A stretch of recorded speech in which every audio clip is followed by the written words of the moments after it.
What is up, my friends? You are very welcome along to Friday night's late night news roundup. Obviously, with the Florian Wirtz story today, we were focusing mainly on that. But I do have some other bits and pieces that I want to run you through, of course, with a view to this summer's transfer business. So, once you've watched the video, and I certainly hope you enjoy it, do let me know your thoughts in the comment section. Drop a like if indeed you do enjoy it. And of course, we'd love you to hit that subscribe button. Also, I announced this earlier on, our last show tickets are now on sale. Our final ever stage show is taking place at the Hot Water Comedy Club, Sunday the 19th of October. It is an all ages event. Tickets are on sale right now with the QR code on the screen. Tickets have been flying out the door early doors today. So if you want to come and join us, do use that QR code on the screen. And again, if you've already gotten your tickets, thank you so much. We look forward to seeing you.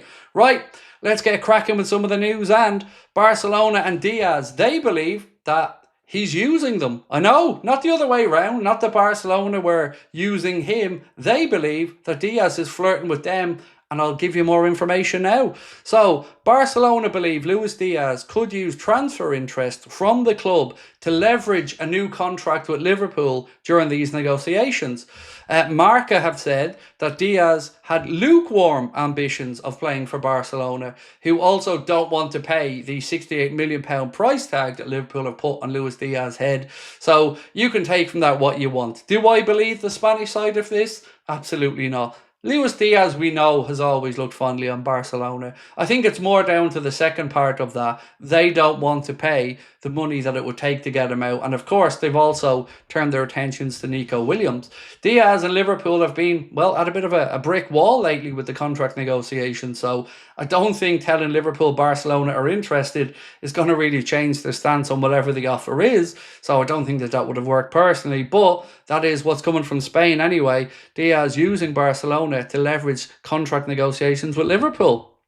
Next up, Jurel Haddo, a name that we mentioned earlier on. If you're with us for the live stream tonight, I would have spoken to you about this already, but Arsenal have offered Liverpool target Jurel Haddo a contract during what are described as positive talks with the players' representatives. Caught offside say that the Gunners have offered him a 6-year contract, I believe, and he's now evaluating whether or not to make the move to North London. For what it's worth, if I was representing him or a friend of his or a family member of his, I'd tell him to stay at Ajax for another year, regardless of the interest from Liverpool, Arsenal or anybody else. He's still plenty of time to develop. The big moves will be there for him. Selfishly, if Liverpool want him, then of course I hope that we get him. But for now, Arsenal, the ones who have sort of put their cards on the table. Also another name, again, Real Madrid, Newcastle have also been rumoured to be interested in Jurel Haddo. So keep your eye on him because it looks like the race for his signature is starting to heat up a little bit.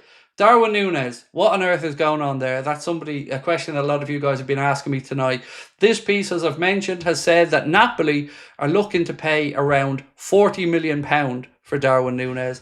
There's also been reports coming out of Naples to suggest that Darwin Nunes and CHIESA, in exchange for Victor OSIMHEN, is something that's being discussed. How true that is, I really don't know. Napoli starting off at about 35, willing to go up to about 40, where Liverpool are at, well, I think it's about 45 or 50. So if they really have an interest in Darwin, I can see it getting to a point where they can get to a number Liverpool are happy with. With regards to wages, I can't really speak to that. I don't know what Napoli's wage system is like, but they do have an interest in Darwin Nunes. They have been firm admirers of his. Whether it translates into an offer or not, we're going to have to wait and see. Right, Mark McAdam from Sky Sports, speaking about Liverpool's approach in this summer's window and the business we're doing. It is exciting, and I think you'll like what I'm about to read out. Liverpool aren't only creating a team that can compete and win the Premier League, but it's how they can go and do what Real Madrid do, how they can go and dominate in Europe. That's what is on the agenda now, and that's what we're building a team for. That is a massive statement because I would love us to go out there and be the dominant team in Europe, to win the Champions League again, to back up winning the Premier League by defending it, and make a statement that we are the team to come and play for, the team to be, and the team that everybody should be worried about. So for me, that is music to my ears as a Liverpool fan. But it's all very well and good us saying it. We've got to go out there and do the business, and we know how difficult it is to win all big ears. So fingers crossed that this comes to fruition. We don't. think we're finishing this transfer window by any stretch of the imagination. Mark Gay's situation obviously is an ongoing one. We know that Jarell Quansah's move over to Leverkusen looks very close.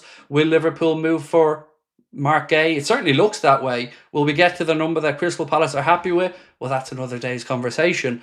They're wanting about 50 to 55 million. I couldn't tell you where Liverpool are at, but interestingly, Crystal Palace are looking at Ousmane Diomande as a potential replacement for Mark Gay. But we also have to keep in mind here, he only has 1 year left to run on his contract at Crystal Palace. He is homegrown, so there will be a bit of a premium there. But for us, like I've said all the way through, I think it's an upgrade. You move out Jarell Quansah, bring in Mark Gay. Let's see what happens with the situation with Ibrahim Konate. I really don't know what way that one's going to go. I hope he stays, but again, don't want Liverpool to be held over a barrel for the wage negotiations either. And lastly, about Joe Gomez. Well, I'm going to read you a post from Joe Gomez today, and you can let me know in the comments whether you think this is a thank you for his time here or a thank you and a potential goodbye. Let me read it out to you and then we'll go through it.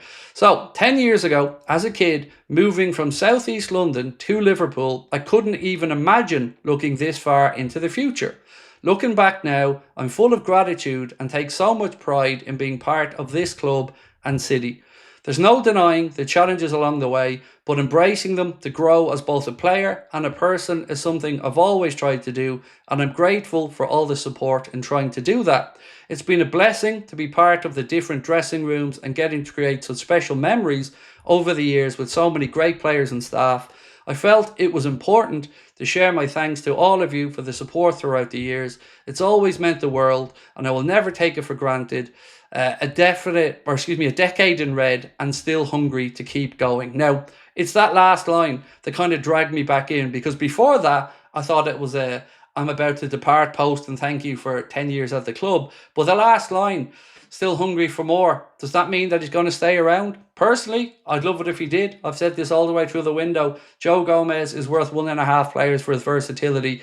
If Liverpool have uncertainty around the centre-back positions and the defence in general, well, then you should be keeping him around. But, of course, the final decision will come down to Joe. He's had 10 years at the club, mixed bag of those 10 years, some brilliant, some injury ravaged, but ultimately a very trustworthy and honest pro, and somebody who I've always admired and enjoyed having at the club. So, ladies and gentlemen, that is probably it from me for the weekend. You may get one video over the next couple of days late at night, but I'm off the radar for the next 2 days. So I will see you guys Monday for the late night agenda, same time, same place.